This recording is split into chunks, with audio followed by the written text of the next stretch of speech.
So as cinema consumers, we hit a spot in the 80s when the titles of these films just started to blur together.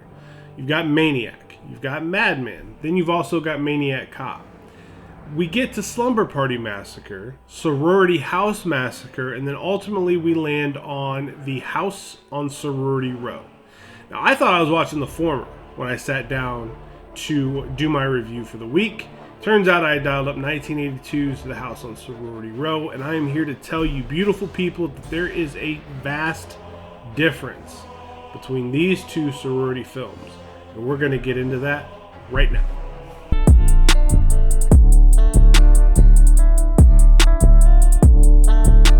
If you're here, it means you love 80s films, and there's no better place to love 80s films and sharing 80s films than aging gracefully. So I will ask you, as opposed to checking in with you at the end of the video, click the like button, click the subscribe button, consider staying with us for the long haul. I always appreciate it. I love having conversation with people, and I like learning about things I don't know anything about. And there's a lot about horror, especially 80s horror, that I'm finding out that I didn't know. So added bonus to being here. As far as this movie goes, though, I love it when these films start way back in the day, and that's exactly what happens here. We start back in 1961. On top of that, we're in black and white, which is an added bonus, because anytime you go from black and white to color later on, it's an effective transition, at least for me. It reminds me of The Blob. Now, an uncomfortable woman, awfully uncomfortable woman, is upstairs in a bedroom in a sorority house.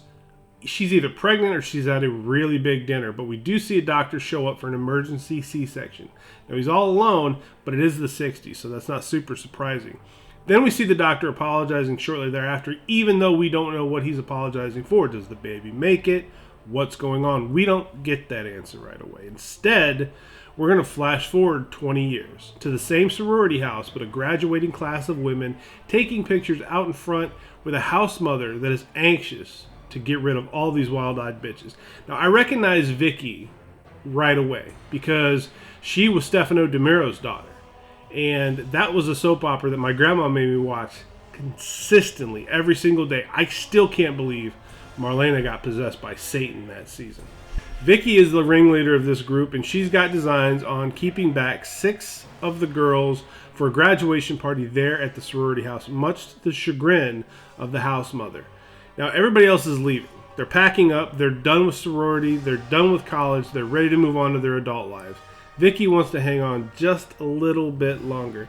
And with this group of girls, you can clearly tell who's who. They fit a lot of different stereotypes, but there's some familiar faces here as well. Now in the 80s, we see the doctor from the opening of the film, and he's arguing with a woman that we assume is the woman from the beginning of the film, because she's talking about the operation. She's talking about revealing what he did if he does not comply with whatever request she has. All ominous. You don't really understand what they're talking about right away. You're kind of making your own conclusions, but there's nothing to really support any theory you might develop. This woman's name is Miss Slater, and it turns out, as she pulls up to the sorority house, she's the house mother there for all these girls. Now, Vicky is vigorously testing out her new waterbed with her boyfriend. She's being very loud about it. And then we see someone with a very sharp, pointy end of a cane sneaking into the room, raising that cane high above their head and bringing it down almost as if somebody's about to bite it. But it just turns out it's Miss Slater, and she's popping that waterbed. So whatever fun that they have, they're going to have to do in a pool, because she doesn't want to hear it. She doesn't want it in her house. She does not react very well to any of this at all. And Vicky is furious. Swears at her, vows to get back at her, and then the very next morning, Vicky starts plotting a prank on Miss Slater with the rest of the girls that decided to stay back. So the whole time all this crazy chick drama is going on, there are several camera shots of the attic window looking out, and then the door up to the attic, and it makes you wonder, is there somebody or something up there? We keep getting all these shots throughout. And when we find out what the prank is, you can clearly see those attic windows are open and somebody appears to have been looking out because the curtains are parted. Now, this prank ends up being Vicky throws the house mother's glasses into this pool. Now, the pool at this sorority house is a major point of contention because Mrs. Slater won't pay to have the pool clean because the girls never use the pool. But the girls never use the pool because it's never clean. So, chicken and an egg, right?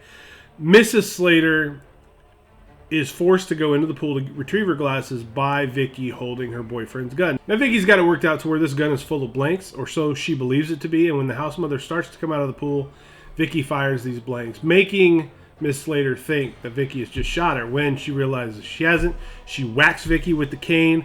The gun goes off again, except this is a live round, and it buries itself in the belly of Mrs. Slater. Now, everybody thinks that Mrs. Slater is dead, and they all disagree on how to handle it. But Vicky, being the leader and the loudest voice and commanding the most minions in the group, she convinces everybody to weight the body down in the pool until after the party.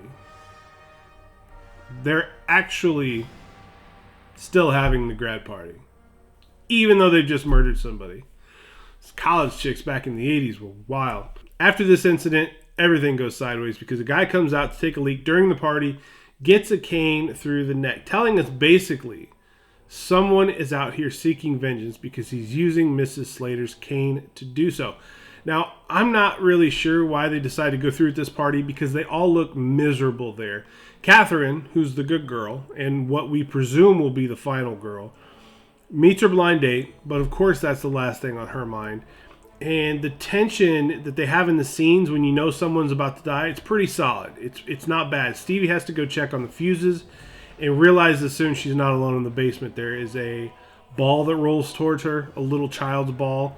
There is a swinging light out in the distance. I mean, she winds up catching the cane herself, but I would have left long before she went to investigate why that light was swinging. I'm not ashamed to say that as a 40-year-old man. It is what it is. The rest of the girls start to come unraveled, though, because they find out, based on some boys going outside for some reason during a college party in their tighty-whities to get in the gross, disgusting pool, they realize that body is not in the pool anymore, and they start to think that the woman's still alive. So, of course, they decide they're going to split up and search the grounds. I can only imagine how that's going to go for them. So Morgan is the blonde here. She's also the next one to go. And there's a really good use in her bedroom of shifting of shadows, very subtle horror. They're all cliches. It's been done before, but it's really placed well in this movie. And she finds a Jack-in-the-Box on the balcony outside of her window, and bye-bye Morgan. I laughed, though, when the debutantes actually wound up finding this body in the attic, no less. And they tried moving this thing all over the property. I mean, they have a great idea to use a dumpster, but now they're pushing a dumpster everywhere. And you can't help but think Vicky probably really regrets her attempt at a prank at this point. Because they found it in the attic, Catherine decides she's going to explore the bedroom up in the attic and finds a card that says, "To Eric, love, mother." So the plot thickens, it would appear. Jeannie, on the other hand, she's downstairs. She's by herself, but she goes out like a champ. She gets a hold of a knife and she charges this killer. Now, she loses, but Jeannie went out on her shield in this one. Vicky, though, Vicky, who is the mastermind of all these dastardly deeds, which doesn't surprise you being Stefano DiMero's daughter, she and the last survivor, aside from Catherine, get killed at the cemetery, which is very fitting. And then we're just down to one. We're down to Catherine. Now, the doc from the beginning of this film, he shows up, and we learn that Mrs. Slater had an experimental procedure just so she could have a child. And this doctor was at the center of that. Now, the doc finds Catherine, but he calls off the cops before sedating Catherine inside the house. Huh? The doctor's plan is to use Catherine as bait because Eric is the last living proof of what this doctor did back in 1961. And he can't let that slide. Now, the drug that he gives Catherine was really, really messing with her head. Her vision is skewed, and she has to basically evade this killer in the last act of this movie with a handicap, a significant handicap. She makes her way back up to that attic bedroom, though, and we see this clown suit hanging there, right? And you just know what's going to happen. And it happens, but it was a really effective closing scare, I thought. I thought they did a really, really good job with that. So much so that I give this movie a 7 out of 10.